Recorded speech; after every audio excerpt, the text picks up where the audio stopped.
Welcome into the best in paranormal podcasting. This is Darkness Radio. I'm your host, Tim Dennis. We're going to have fun with numbers today. That's what we're doing today. That's our show today. I know you're like, that's our show. We're done. No, we're not done. We barely started. We've got a great show ahead today, folks. My guest today is Suzan Owens.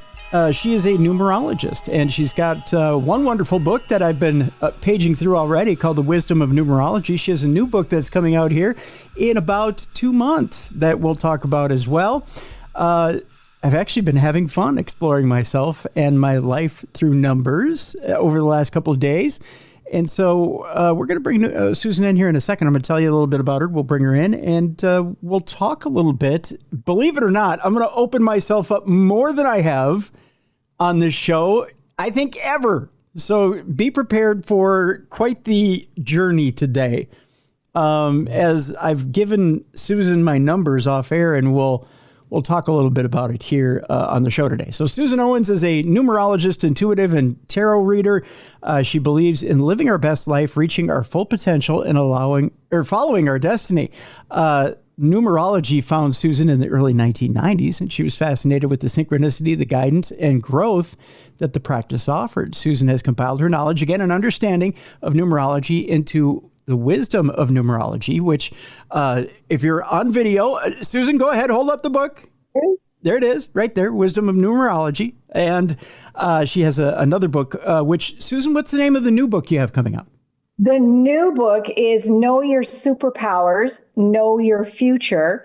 And that comes out, I tell you, April 22nd. Fingers crossed. Of course. It's going to come out. It's going to come out April 22nd. So ladies and gentlemen, welcome in for the first time to Darkness Radio, Suzan Owens. Suzan, thank you so much for being on. Oh, gosh, thanks so much, Tim. I'm excited about it. This is going to be a blast. I love doing this. Definitely going to be a blast. Definitely going to be a blast. So I'm not going to lie. I'm not quite the new numbers guy. I'm the English guy. So I mean, in college, it was journalism. It was broadcast journalism. It was... So as I sit down, and I know you said, you know, you do a brilliant job, by the way, in the back half of the book, sitting down and taking us by the hand and leading us and saying, okay, here's how you break it down. And if you need any help, just let me know. You do a wonderful job of doing that. So again, my kudos to you. Thank you for that. I appreciate hearing it. Absolutely. So when you gave us the birthday calculations and everything to sit down and figure out the different calculations, because there's different categories we'll go through here in the first part of the program, so you can figure out what it is you need to figure out in numerology to figure out where you're going with your life and how things work in your life. Because it's not just, you know, take a couple of numbers out of your birth date and it's a generic reading. There's many different things in your life that you can figure out just by the numbers, not only the numbers in your birth date, but in your name, correct? Absolutely. Those are the two pieces of information we use in numerology, your birth date and the name on your birth certificate, because that's who you came in to be into this lifetime, is that name on your birth certificate. And of course, your birth date, you can't change. You can change your name, which doesn't change who you're meant to be, who you came in to be, but it does bring in some different numerical energy, because everything has energy, right? Mm-hmm. So when you change your name, you change some of the energy in your number energy in your life. That's all that does. And in fact, that's why there's a Z in my name, because that's my nom de plume. That's not legal. Legal, it's an S. But I wanted to put an 8 in my name because an 8 is all about money, entrepreneurship, management, being an authority. So I added that 8. Nice. I added the Z because that's an 8. Yeah. Nice. Okay. Now, interestingly enough, I gotta point this out too, because a lot of people will say, well, you know, my name is William, but I hate William, so I go by Squirt or something like that. Does that change up our destiny at all? If you want to go by a nickname for the rest of your life? No, again, we use the current name because when I did your chart, I used your full name, including your middle name, right? Because that's the name on the birth certificate. Yep. But I also look at your current name, which excludes your middle name. So because you go by Tim, right? Yep. So I used that, and that gives us a different calculation. In fact, we were talking about this. It's so interesting that your life path comes from your birth date, and your destiny comes from your name on your birth certificate. Okay. Now this is really interesting. Oh God. You have so many eights in your chart. It's crazy. But one of the main things that I wanted to share with you is that your destiny number is a master number. I don't know if anybody else ever told you that. And not only that, it's kind of a rare number. Your destiny is a 44-8. There it is. You've got 8 birthdays. You've got 8 in your birthday number in a lot of places. Yeah. And then you have this destiny 8, which says to me, you are absolutely business entrepreneurship, being an authority in your current field, whatever that is.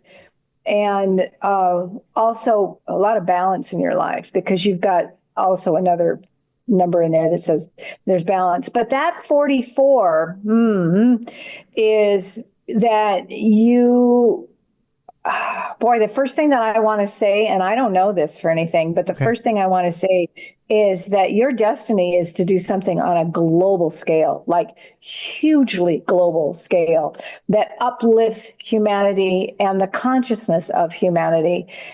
Because I don't see that 44-8 very often. And I also see that 8 as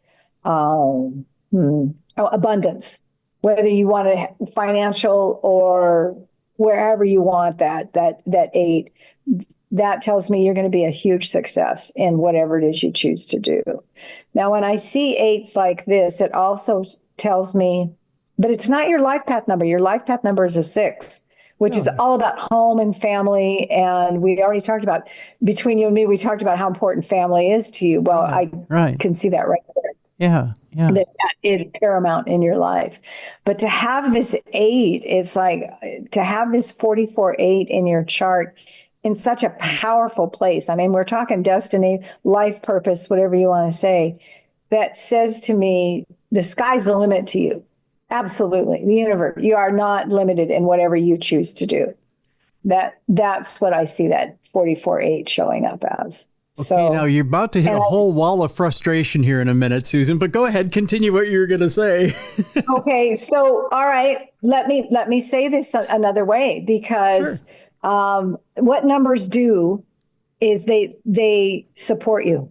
Okay. Sure. This isn't it is a responsibility. I see it as a responsibility because I'm an achiever. I want to be the best. I want to live my best life. Whatever I have to do, bring it on. I want to live, I've never stepped away from a challenge and that I can think of right now. Anyway, but do you understand my point is that numbers have energy, and these numbers support you in being a great success. Okay. So I had a friend of mine that actually she was an 8. Well, last year, 2024 was an 8 year, 2 + 2 + 4 is an 8. And she is an 8. And we're talking about all the things that 8 means, that it's all about business and management and doing all this. And she said, I'm just feeling overwhelmed. Like I've got so much I have to do this year. And I said, no, it's not like that. You can do that, but it also really, those numbers mean that you have that energy behind you, underneath you, supporting you to achieve whatever you want to achieve. And that's what that 44-8 is for me, that I see. And that, God, I don't usually say this either. There's a chosen one, quote unquote, about you as well, that there's, and it doesn't have to happen right now. And I was looking at your chart too. We were looking at some other things. Okay. And I don't know that it's going to happen tomorrow. Right. I would likely say no. But you have a future of a huge amount of opportunity coming up. I'll just say it that way. Okay. I'll take that. Okay, good. Yeah, I get so excited because I was like, oh, that's a number I don't see. Let me talk about that. But I don't want to overwhelm you. The other thing that's really interesting in your chart is, and I think you knew this, is that we have pinnacles and challenges that we calculate from your birth date. And that comes, and that's in my book, How to Calculate These Pinnacles and Challenges. But we add and subtract your birth date numbers. And the pinnacles are the numbers that, again, very much support you in achieving some new levels of understanding. Now, your pinnacle numbers are sevens. You got quite a few sevens in there. There's 4 numbers, 3 of them are 7 for you, which tells me that that's a huge. 7 is the metaphysical number. It's the number of deep introspection and understanding. It's an intellectual number, and yet there's a spiritual element to it. So your pinnacles are I want to say not. I'm not going to say you're an ancient mystic or sage, but you have the ability to really understand things on a different, I want to say, higher plane. Okay. And you told me earlier that you listen to books at a fast pace. Yes. And you do 2 a week, and it's like, that would make me nuts. I got to sit down and read it. Of course, I'm a reader. I am not, my listening is not my strength. But you, of course, being in broadcasting where you are, listening is absolutely your powerhouse. So anyway, back to your pinnacles. So you've got the ability to be a super, I'm building your ego today, I think, but super intellectual in this, a way to understand things in a way that a lot of people don't get. Okay. And that is evidenced by the way that you learn. So you've got some great pinnacles that tell me you're going to have an understanding and be able to give back to people. And that's the purpose. This is the thing that a lot of people don't understand, is that we're here to have the ability to understand. And the main thing about that understanding and absorbing and experiencing life is that the really important piece is to give it back, is to be able to express it in a way to other people. And like I told you with that 44-8, that says you're going to do it on a global level, international level of understanding things and explaining things and giving it back to the masses. So the other thing that's really interesting is that the pinnacles and the challenges are calculated. We add the numbers in pinnacles, we subtract the numbers to get the challenges. Now, when we subtract your birth date together, you have 0 challenges. I've seen it before. It's unusual, but I have seen it a couple of times before in my career.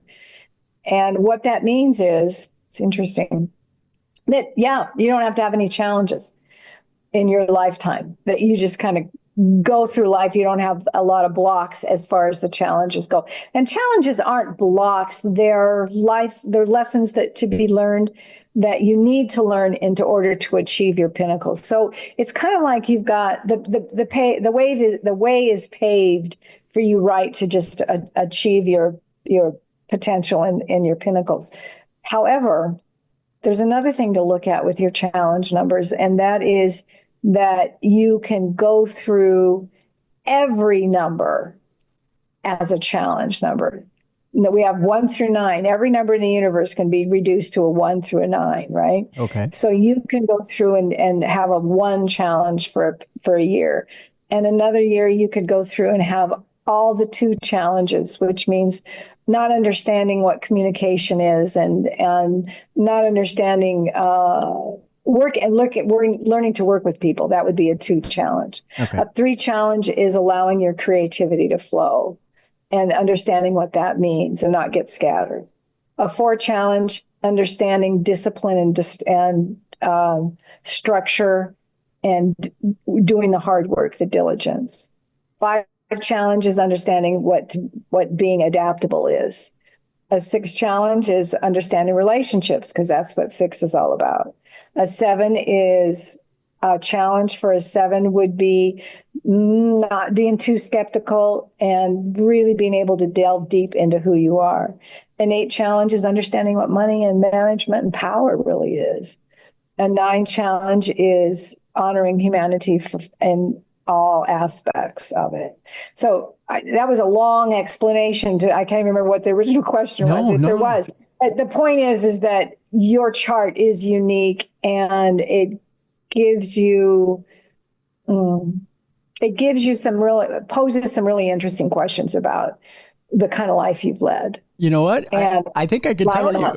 I think I could tell you because I think I've been taking bumps up and down the challenge tree. I think, even though the way is clear, pardon my language, Susan, I'm the dumbass who decides to take stops at every challenge and try everything.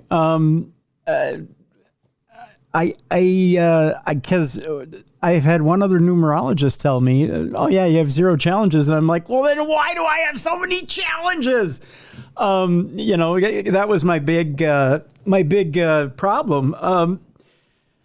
And I'm like, well, then why so many difficulties? Well, then, see, I've learned more sitting with you and sitting with your book in the last 2 days than I think about my life that I've learned in the last 54 years. Oh my gosh, thank you so much. Yeah, I really have. And that whole thing about challenge is contrast.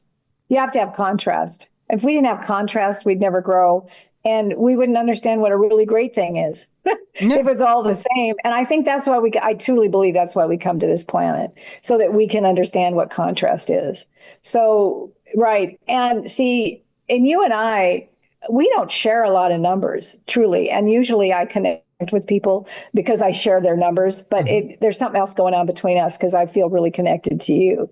And we both share that, what is it? The desire to be a better person. Yeah. Like I said, I don't back off from things. It's like, all right, if this is what I'm supposed to learn, then let's do it. Let's do it. Because I absolutely want to be the best form of a human being that I put on this earth to be. Right.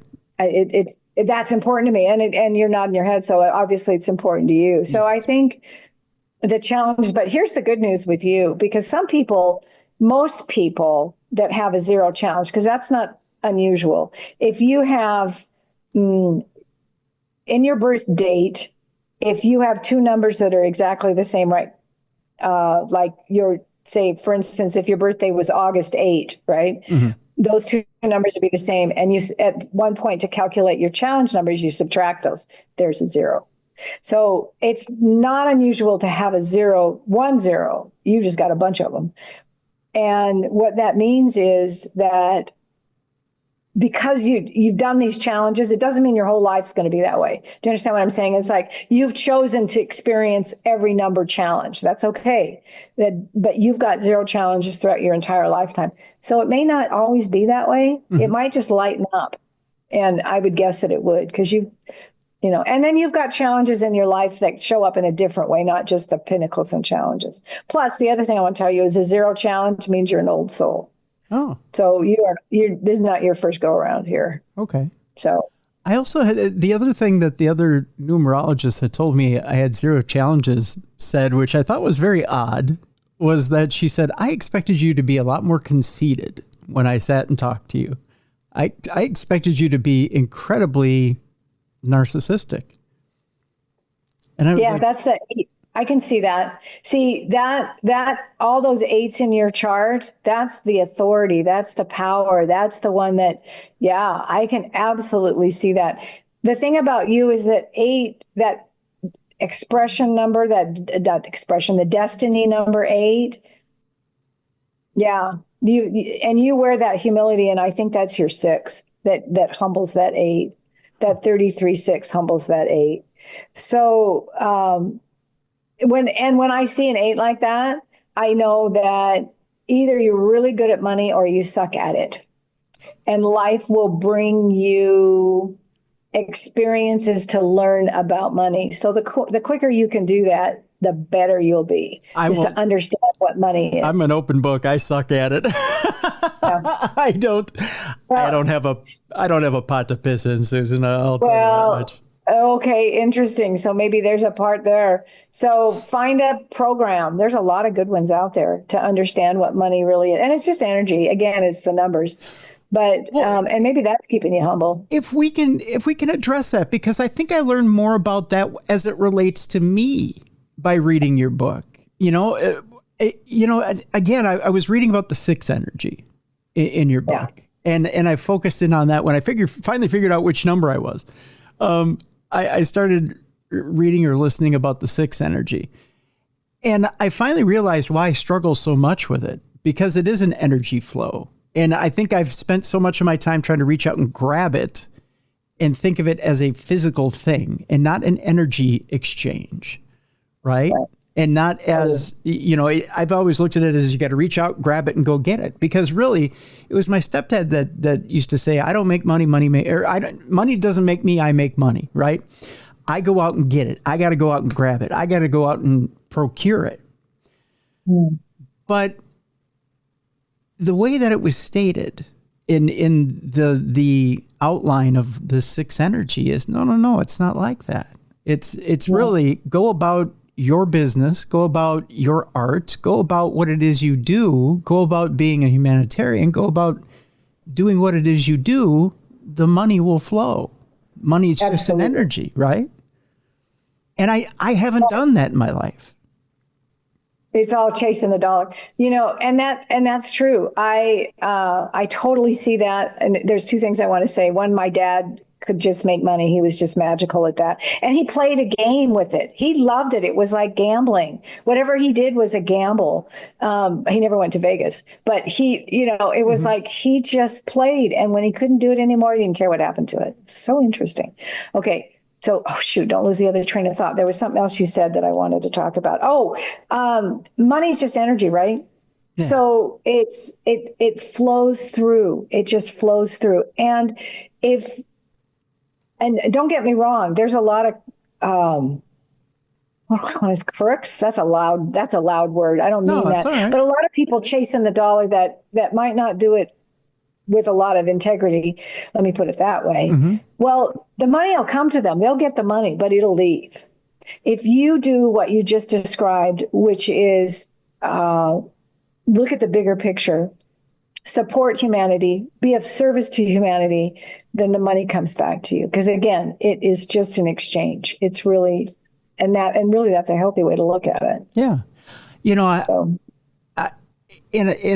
If anything, it was just an affirmation for me as I sat and I read the book that, I've been going about it the wrong way, because there's times where, and it really hit me, there's times where you might be down to your last dollar and you're thinking, what can I do to get money?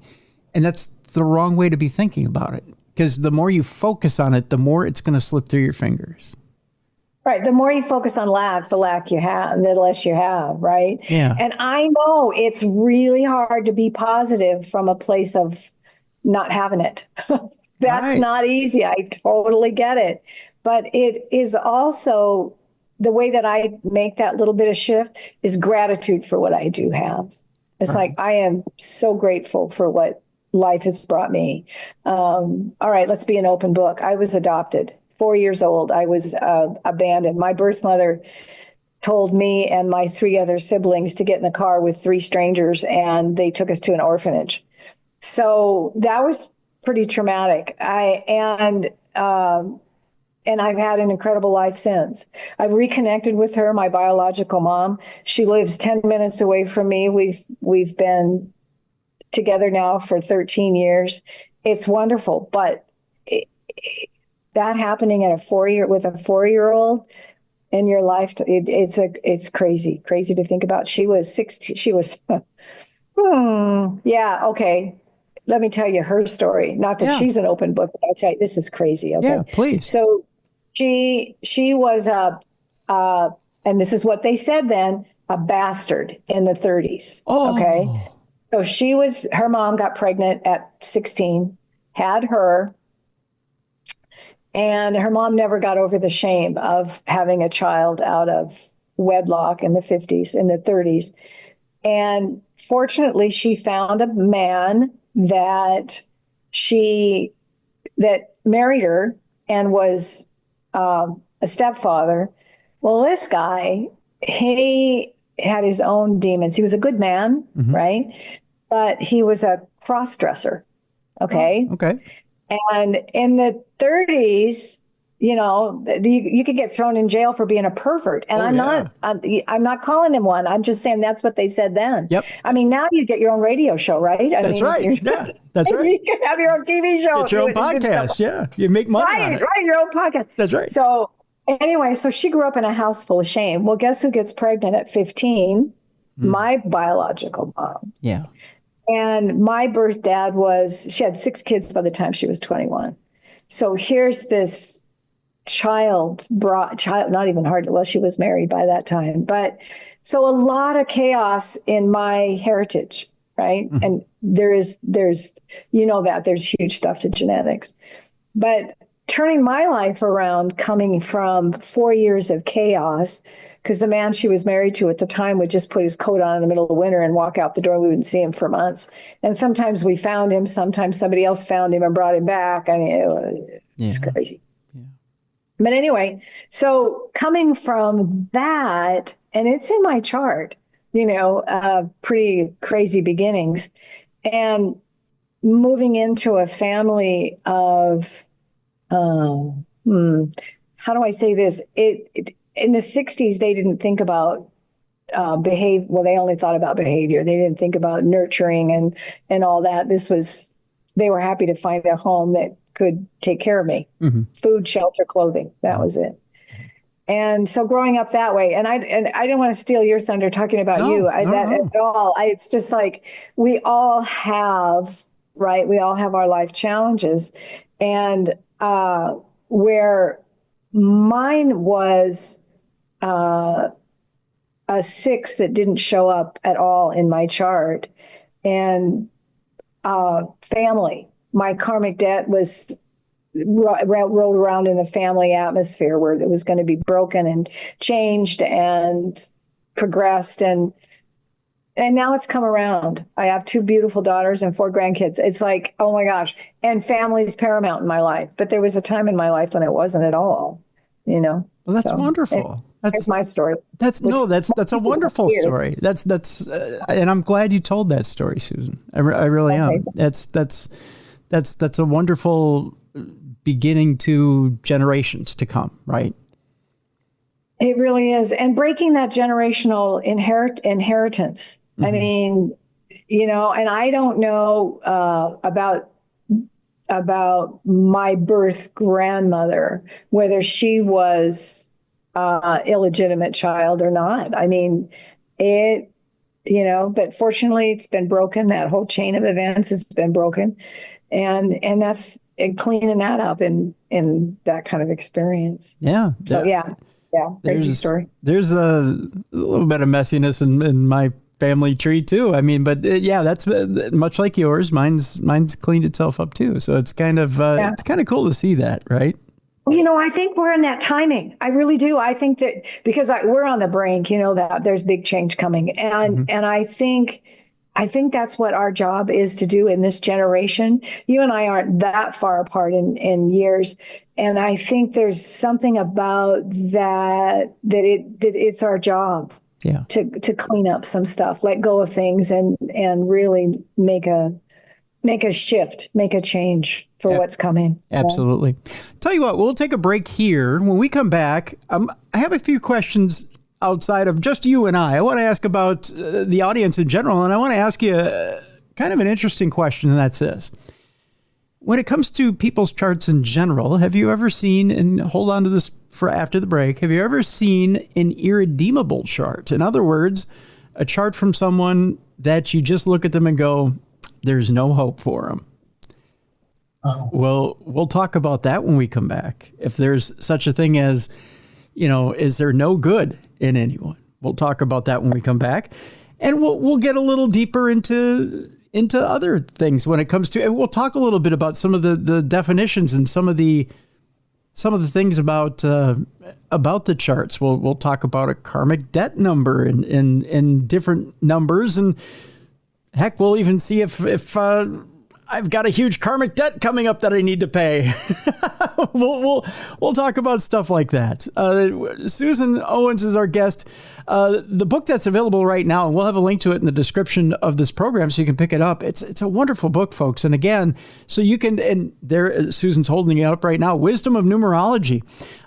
So you can pick up a copy yourself. Literally, you can sit down and figure it out for yourself, your own numbers, and plan out your own chart. You can figure out where it is you stand or sit in the universe, and exactly who you are, just based on your birth date and your name. It's wonderful. I'm telling you, folks, in my 54 years of existence, I don't think I've been this enlightened as to exactly where I've sat, who I am, and where I'm going. I thought to myself, numerology, I don't know that I very much believe in it, but when I sat down and started looking at the numbers, it really does fit my character. In fact, I made a joke yesterday. I got to tell you, Susan, before we go to break, I made a joke that maybe I needed to quit and become a holy man, some sort of holy man, after the show. Kind of thinking I need to. I don't know.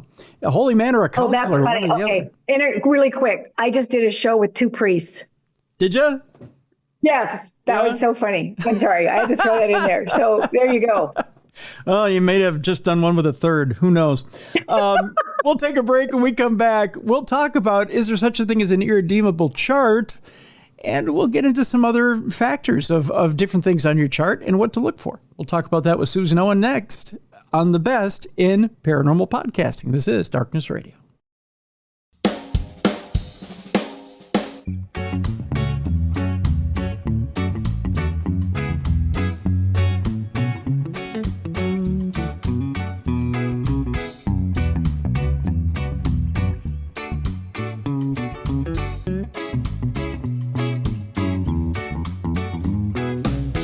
Welcome back to the best in paranormal podcasting. This is Darkness Radio. I'm your host, Tim Dennis. My guest is Suzan Owens. The book, which I'll have Susan hold it up yet again, because we can't get it. It's such a wonderful cover. Oops, there we go, the other way.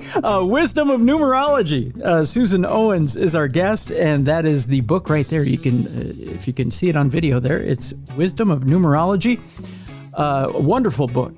And if you've ever had questions, folks, anything about numerology, whether you are a skeptic about it, whether you believe in it, I'll tell you, I'm going to be honest with you. I went in being the biggest skeptic about numerology ever, but sat down with Susan's book and read it from cover to cover, or speechified it from cover to cover, because I speechify. And I'll tell you, when I started looking at the numbers, it hasn't been the first time I've ever sat down with a numerologist, but I got more explanation of what things were. I got a detailed explanation. I got a detailed explanation of exactly who I am, what the numbers break down to, and exactly it made sense. Everything made sense. And Susan breaks it down from beginning to end of exactly how things go for you, how they're supposed to go for you. And it all lines up. It all lined up for me. Finally, the light bulb went on. And I don't know why it took all this time for the light bulb to go on, or why it was this big secret, or why it's been this big secret for so long, Susan. But I don't know. What's the big deal? Why do people hold on to that secret, or why do numerologists seem to want to hold on to that secret? And why did it take all this time for someone to put it in this book form, or even you to put it in this book form? Well, okay, a couple of things I want to talk about. First of all, the reason I wrote that book is because I couldn't find one like it. Okay. And I started looking at what our humanity's come to today, which is we don't have a lot of time to read. So how can I write a clear and concise book on the subject of numerology? So if you want, like you said, if you want to know what a sixth life path is, well, then you turn to whatever page it is and read a couple paragraphs. That's it. So it gives you a real so it's easy to read. That's another thing. And the other thing, and you keep alluding to this, is that in the back of the book, not in the back of the book, in the second half of the book, it talks about, it takes you to some pretty high level calculations, but the book does walk you through it, and you can figure all of it out. It does make sense. So it's a beginning book, and it goes into some high level things. Now, to answer the question about numerology, I got to tell you this. I can't find it right now really quick on my phone, or I'd show it to you. But Lucille Ball, remember the I Love Lucy show, right? Everybody knows I Love Lucy. Yep. Well, she does a show, and she begins the show reading a book on numerology. And I have the photograph that I took of watching the thing, and she's reading it, and Ricky comes in and he said, "Oh, Lucy, you're doing it again. You did astrology and tarot last month. Now this month it's numerology." And she says, "Oh, but Ricky, this is the best one. This is," I went, "Oh my gosh." So numerology used to be a lot more popular. It sort of lost, I don't know why it lost its flavor, but it was on the James Garner, you remember Maverick? I don't know, that might have been before your time, but No, he did a show on the metaphysical and talked about numerology. And then I've seen it in videos or movies. There was one movie, I can't remember the name of it, but a guy's asking for a girl's phone number. And she finally gives it to him. And he said, well, I'm going to have to check my numerologist on that one. So it's been, and you know that, I mean, it's ancient wisdom, right? It's been around for thousands of years, but it's kind of lost its flavor, I think. Let me say it this way. Astrology is more popular, and I think that is because Linda Goodman, she kind of it was a big book in the 70s, I think is when she wrote that. So it's just a matter of really, and numerology now is gaining some favor. People are really looking at it like you are. Yeah. And they're hearing about it. I never heard about it until I read that first book. I thought, oh my God, I don't even know what this is. And then I read it, and like you, exactly like you too, Tim, it's like, oh my goodness, this is me. This is me. Oh, shoot, there I am again. I mean, seriously, it really nailed me and all of it. And then when I'd read about it, I couldn't get enough. It's like, oh, I was a sponge. Just, okay, give me more. Give me more. Give me more. Well, you know, Susan, they say words have power, right? If words have power, then numbers have to have power. You would think, right? Yeah, absolutely. And then also what you asked me before about negative numbers, you know what, truthfully, if I see something negative in a chart or a big challenge coming up or something, I won't delve into it. In fact, I won't even talk about karmic debt if it's not in a prominent place in their chart. Okay. I have talked about karmic debt, and I don't see it as a bad thing. It's like you just did something in another life and you got to clean it up in this one. There it is. That's really what karmic debt is. And my birthday is the 19th. Okay. So that is a karmic debt number. And what that means is that I will find a time in my life that I have to stand on my own. And I've lived through it, and it was the worst experience of my life. And my divorce was a cakewalk compared to this lawsuit that I had to go through. Really? And I had a whole team of soldiers. I mean, these men were supposed to help me and everything. And the day of the reckoning, it was like they had their swords in the dirt and their backs turned to me. It was just bizarre. Oh. I was standing alone in the whole deal. It was fascinating. And I look back on that and I went, oh, yep, there's that 19-1. And it was a huge life lesson I needed to learn. I was playing victim. Well, no more. You know, that one I have to take responsibility for it. So I don't look at the negative and anything. Like you asked me if there was if there's a chart that shows that's someone's irredeemable, right? Irredeemable, right? Someone who's okay. And I'll give you an example. We did a show once where we gave, I believe we gave a numerologist the charts, or was it the charts of, no, maybe it was an astrologist. We gave him the charts. I don't remember if it was a numerologist or the astrologist, the charts of 4 different people. One of them was Mr. Rogers. One was, I think one was a world leader. There was a third person, and the other one was Charles Manson. And we wanted to see if they could pick out exactly who they were. And this astrologist picked every single person by personality and said that Mr. Rogers was incredibly kind. He served the world. He was great with children. And so it was, but then the Manson one was incredible. It was incredibly psychotic, narcissistic. I mean, it was boom, boom, boom, boom, boom. Cult-like following, had the ability to pull people in. Just describe Manson to a T. Wow. And I went, whoa, you got all that from, you know, but, and I don't remember if it was astrology. Yeah. I think it was astrology. I don't want to say, I think it was astrology. I don't think it was numerology. But again, charts, numbers. I mean, I'm sure if you pulled, now again, if we got Charlie Manson's full name and birth date, do you think it would show that here's this person that, and I don't want to ever think that, again, it's my nature. I don't want to think that someone's completely irredeemable, that there's not a speck of good in them.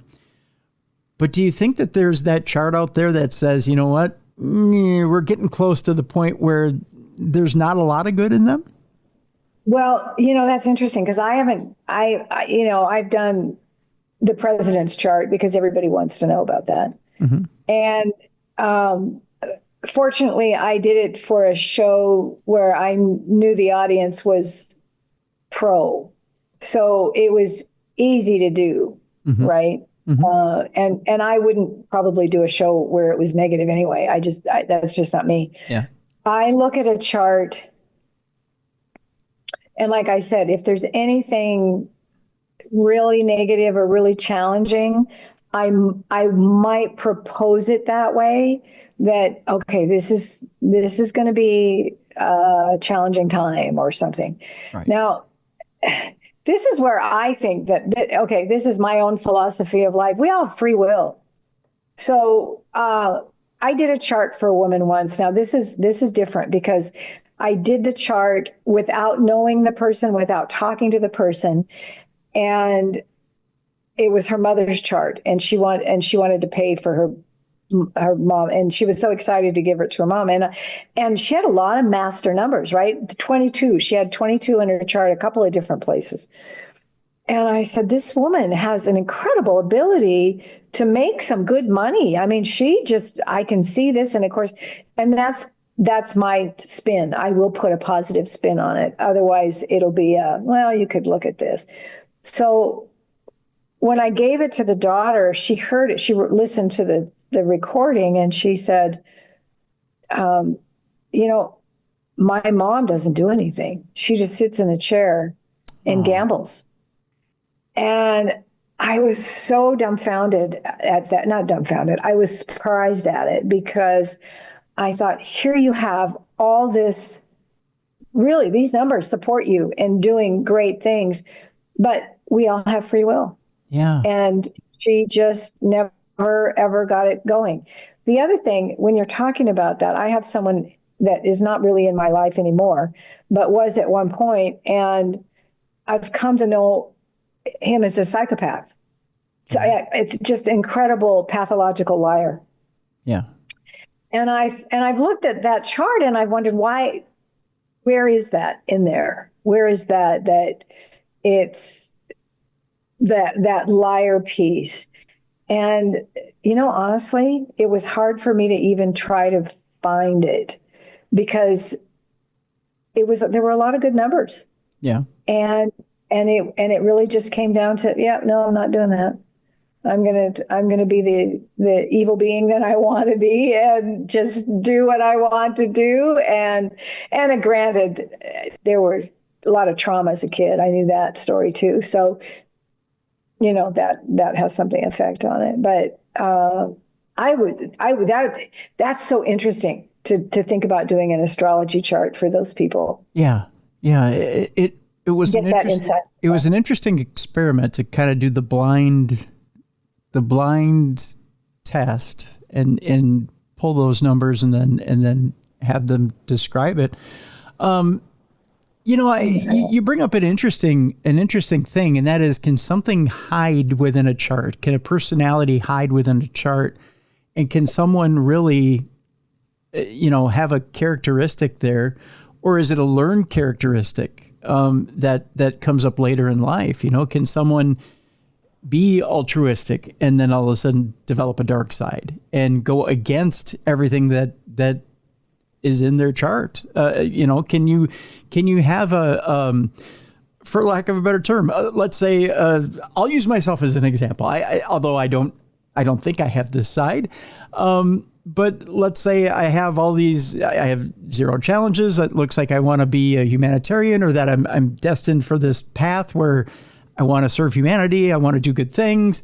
But all of a sudden I have this incredibly weird streak to me where, I embezzle the company funds or whatever, or I have this weird streak where I commit crimes, or I go out and I rob banks, or I go out and I do evil things. Is it a human thing where I've gone off my path, or is it something in the chart where maybe there's a little kink in the chart somewhere that says, you know what, this is where he potentially could go off kilter, and you can find it right here.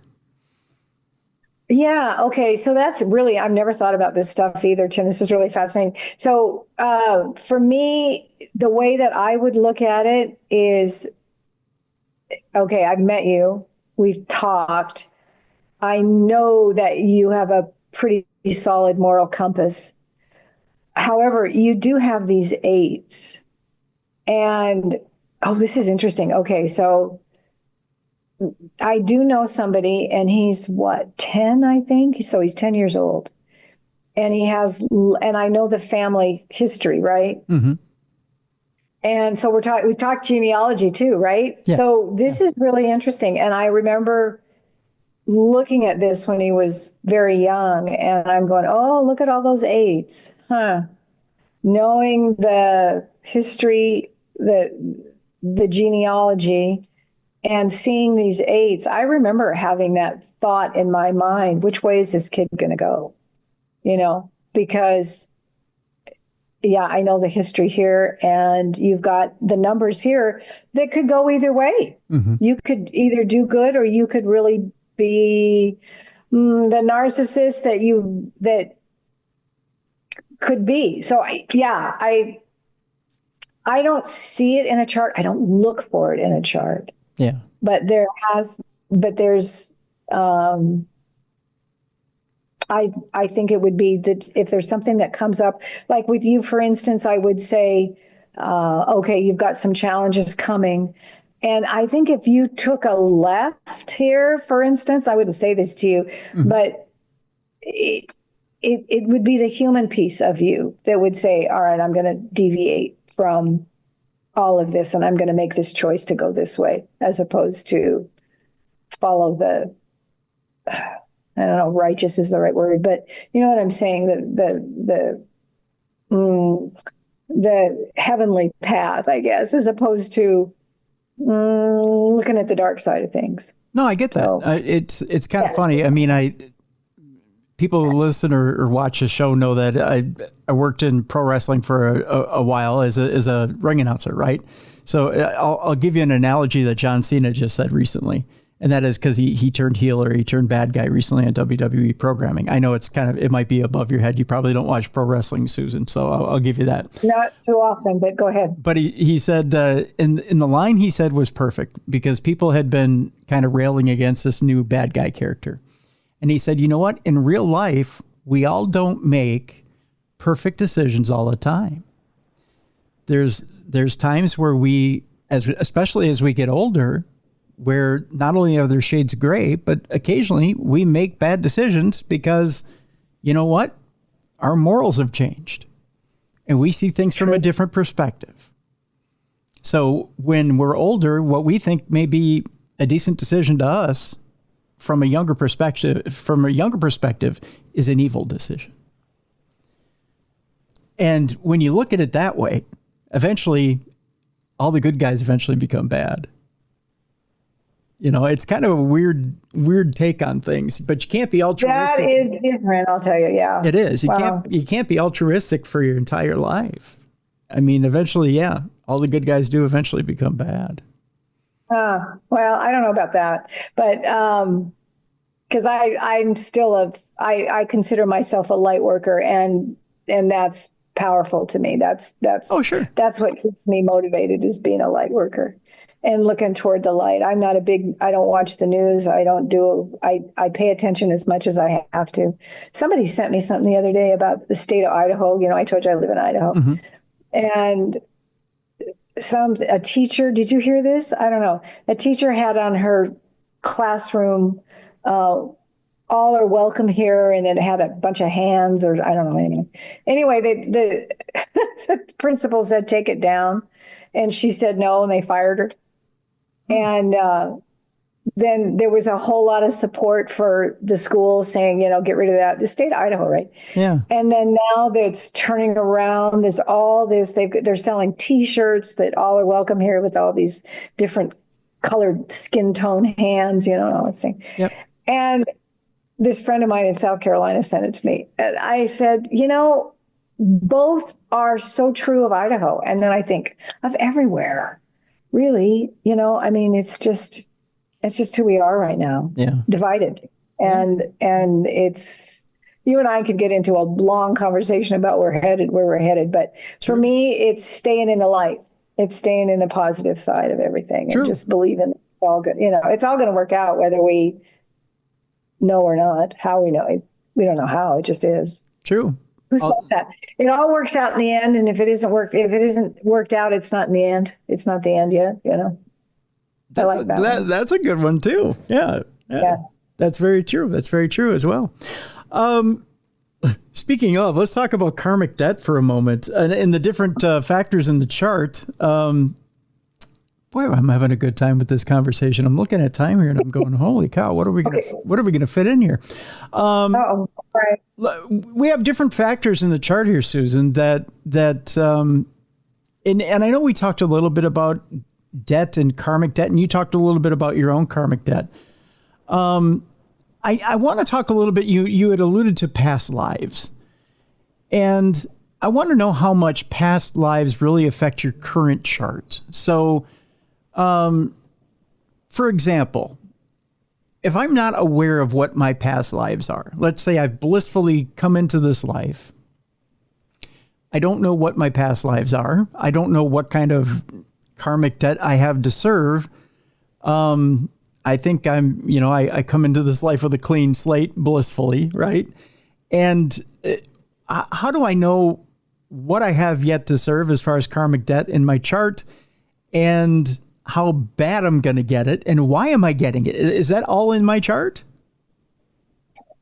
Okay, so you do have a karmic debt number that shows up on your personality. Oh. Now, that sounds stronger than it is. No, but I'm intrigued. There's 5 core numbers that we deal with. The first one is your life path, that comes from your birth date, or your superpowers, that's the next book. Mm-hmm. And then the destiny number, and then the rest of them come from your name. So it's your destiny, and it's your soul number, which is the inner you number. And then your personality, which is the outer you number. It's who you show yourself to be in public to people. Okay. Mm-hmm. How people would describe you. All right. And after this conversation, I'd absolutely describe you this way. And the last one is your maturity number that kicks in about mid-30s. Okay. So your personality is a 16-7. Now this is, we talked about the 7 being the intellectual, because like I said, that's you've got 7s all over your chart too. So it's interesting that it's also as a karmic debt number, and you only have that one in your one that only shows up in your personality. Okay, so 16, the 6 is all about relationships and family. So in another lifetime, you abused relationships. You abused your power in relationships. So in this lifetime, relationships are going to be interesting for you. That's what I would say, that they might even be a challenge for you. You might not be able to find the right person. I do know, I've seen it before, and I always say that your picker's broken. You cannot choose the right person no matter what, So, and until you understand what that really means, the right person, I flashed on this one woman, and she always went for the really buff, really healthy, police guys or military guys and all that. Well, they're never, and then what she truly wants is a really wonderful relationship. Yeah. And the guys that she chooses are not going to give her that. That relationship isn't important to them. But that's who she goes after, right? Right. Which, by the way, here's a funny story. Somebody said, why is it that I'm only meeting these guys that are only the bad guys, right? And somebody said, well, it's not that you're just meeting them. It's that you keep giving them your phone number. So there you go. True. And so I know that it's a challenge finding the right partner. Right. And I think that the more you experience the right partnership and relationship, you get your life lessons and you heal that karmic debt. So does that make sense to you? That does.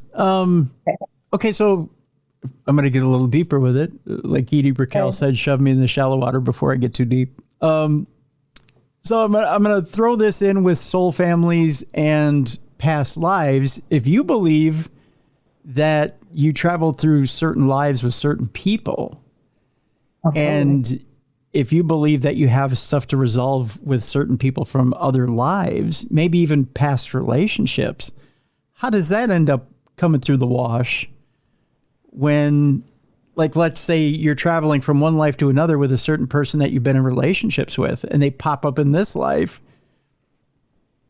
Are you doomed to repeat the same mistakes, even though you know in your chart you probably should be kicking them to the curb and moving on? Or how does that work?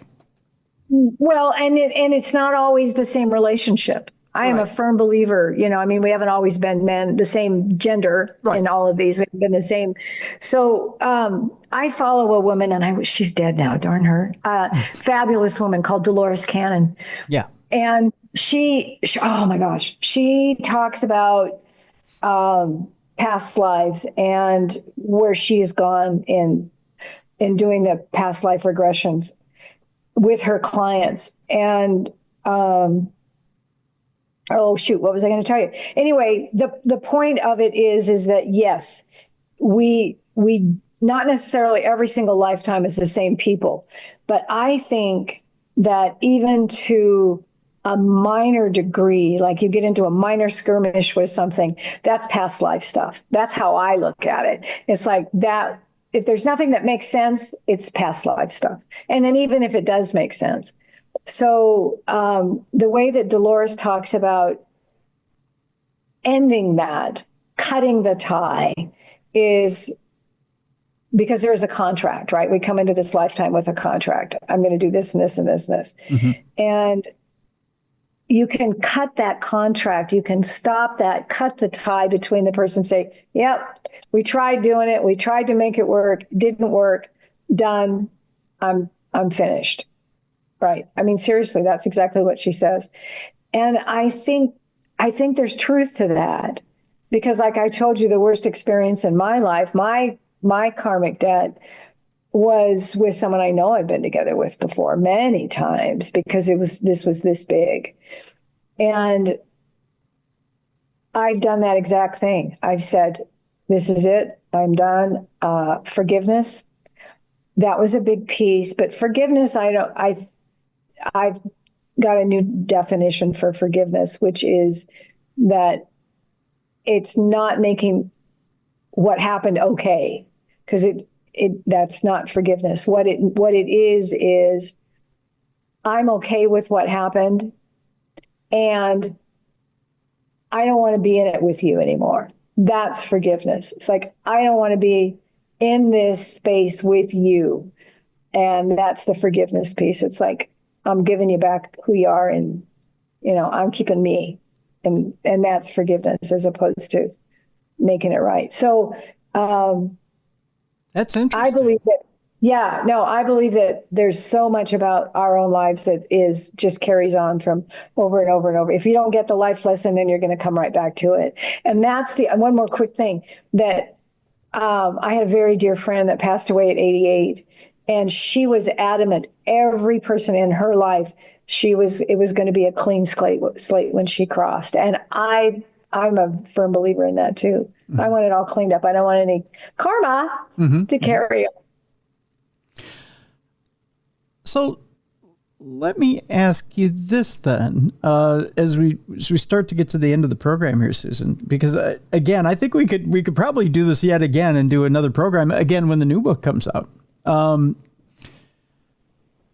I'm curious as to whether the chart can tell us about future lives, or if we can, if there's something in the future after this life. Does it give us a hint as to what goes forward? I mean, we have an idea of what goes forward in this life, but does it give us an idea of what happens with soul growth? Or does it give us an idea of a potential of not necessarily the end of our life here, but what begins after this life? That's a really interesting question, because the charts that I see are from 0 to 99 years. Okay. Because numerology, we split your life up into 3 different sections. And now I'm beginning to look at your birth year as another way. And usually that third section begins at age 60, 55, 60. Well, we're living to hundreds now, right? We're living into so we've got 40 years, maybe even 50 years of one number. And now I'm looking at maybe that's broken up into your life, your year that you were born. Anyway, that's too detailed. That's another book. Okay. Okay. So what I'm looking at, Tim, is this life. This is what your life is. And I think the questions that you're asking me, I want to come back and say it's all free will. We all have choice. Here's your plate, if you will, of what's possible for you. And you make the choice of which way you're going to go. Because I think if somebody has a lot of karmic debt, and if they have a lot of karmic numbers that show up, that tells me there's going to be a lot of challenges in their lifetime. And it might be easier for them to fall into I'm not doing another challenge and not learning another life lesson and just taking the easy way out, which, by the way, that's a 13-4 life karmic debt number, is doing the easy way out. Really? Okay. But and you don't have that one, I can tell you that. So anyway, so really, I look at a numerology chart as a template. Is that the right word? Or something, and then you live it. You live it, and you make the choices, because this is all that's possible for you. So would it be fair to call it a roadmap? Like if I were to say to you, would it be easier for me earlier in life to have this roadmap and follow it, or have it to kind of steer me along? Or is it easier to have it later in life and say, you know what, I know where I've been, and I can, if I'm like, say, middle-aged, and I say, okay, I know where I've been, I can see where I've been based on my chart. And I know now from the mistakes I've made that I have this sitting in front of me. And now I can live the second half of my life much better based on the mistakes I've made in the past. Both. And that's a horrible answer, but it's true. I wish I'd known growing up that I was a 3 life path, 3 superpowers. I'm a writer. I'm a communicator. I love to talk. And I'm creative. Oh my gosh. So if I'd known that as a child, or even in my teens, wow, you've got this gift, girl. You could really, let's see what you can do with that. And I didn't really know until, and of course, life, you've lived this, mid-30s, that I could really write better than I thought I could. I always liked to, but then when I started really doing it, it was like, oh yeah, this is it. So both. I would love to have known some of this stuff as a kid. And then also think about when you were a teenager, right? Or when you were growing up, that somebody was going to tell you these things, that, okay, this is potential. Would you have listened? So it's both. That I found numerology in a perfect time in my life.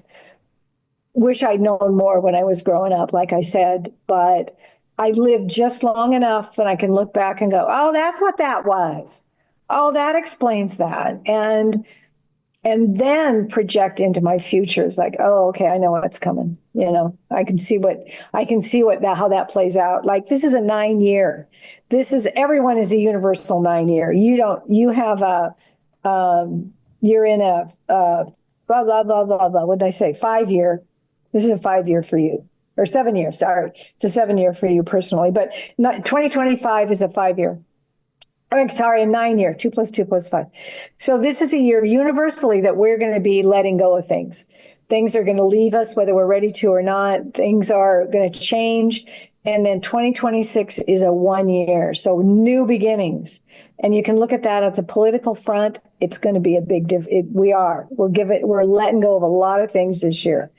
And the best way to describe a personal year or a universal year is 2020. That was the big year that we had to, as a 4-year, a year to really build a new foundation. Mm-hmm. We had to figure out how to live with the virus and what all that meant. So we had to reset then. Yeah. So there's things that happen, and it's nice to know. It's nice to know that this is a 9-year. Okay, time to clean out my closets, metaphysical and physical closets. So I use that as a structure for me to run my life too. So yes, both. I mean, there's stuff I think I would have probably not heard when I was a kid, and stuff I wish I'd known. Information that way. See, I was a kid who was partially raised by his grandparents, so I there's a lot of stuff I listened to because it came from them. So I don't know if they would have if my grandmother would have sat down with me and had a numerology book in front of me, I probably would have listened to it. I love that. I have a dear friend his grandmother gave him a tarot deck when he was 14. It's like, you go. That's just fabulous. I love it. So anyway. So it just depends on where the source was or who the source was that put it in front of me. Absolutely. So. Yeah. Well, and grandparents are, that there's a whole different relationship between parents and child and grandparents and child. It's amazing. Yeah, that's for sure. Oh my gosh, I love this, Tim. Thank you so much for inviting me. Yeah. And absolutely, you got to get me back because my new book's coming out, and I absolutely want to talk to you again. This is way too much fun. Absolutely, we'll do that. In the meantime, the book that hold it up one more time here, Susan. We got to do that one more time. There we go. Wisdom of Numerology is the book that you can get right now from Suzan Owens. We'll have a link in the description of this program, so you can get that book. And again, you can do all this yourself. You can, although Susan does say in the book she's available in case you do need some help, but you can do the numbers just fine. I did the numbers just fine myself, so you can do the numbers just fine yourself. I guarantee it. But it's a wonderful book. Pick it up. Even if you're skeptical, it's okay. Do that. Pick it up, do the numbers. You'll figure it out, and you'll figure out your life path. It's a great thing. Susan, I want to thank you so much for being on the program today. Tim, it was a blast. Thank you again. I really enjoyed it, and I look forward to doing it again. Thank you so much, Susan. Okay. A couple of notes real quick here, folks, before we leave you today. One, the Apple app is up and available for Darkness Radio. If you don't have it, go to the Apple Store, go get it. If you have it and you haven't updated it yet for iOS 18, update it. We need you to do so. And by all means, you can get your shows there. If you don't get them on Apple Podcasts or Spotify or wherever you get your shows, you can do it by the Darkness Radio app too. Visit the Darkness Radio store at darknessradioshow.com. You can do that there, support the show. And what else? I think that's pretty much it. Oh, yes. By the way, if you're watching this video on YouTube, like and subscribe, please. We would like you to subscribe. Like and subscribe, please, on this video. If you're listening to the audio podcast, you can find the video podcast on YouTube at The Original Darkness Radio. So come find us on video so you can watch Susan and I in the flesh. We'd appreciate that. So, all right, that'll do it. This weekend, go help somebody who's in need this weekend. Be a light in someone's darkness. We ask you to do that. Go out and be a light in someone's darkness this weekend, whether they're disabled, whether someone just needs your help, whether it be spring cleanup, whatever it is that they need. Go be a light in someone's darkness this weekend. For Mally Fox, for Jessica Freeberg, for Beer City Bruiser, I'm Tim Dennis. Thank you so much for listening and watching the best in paranormal podcasting. This is Darkness Radio.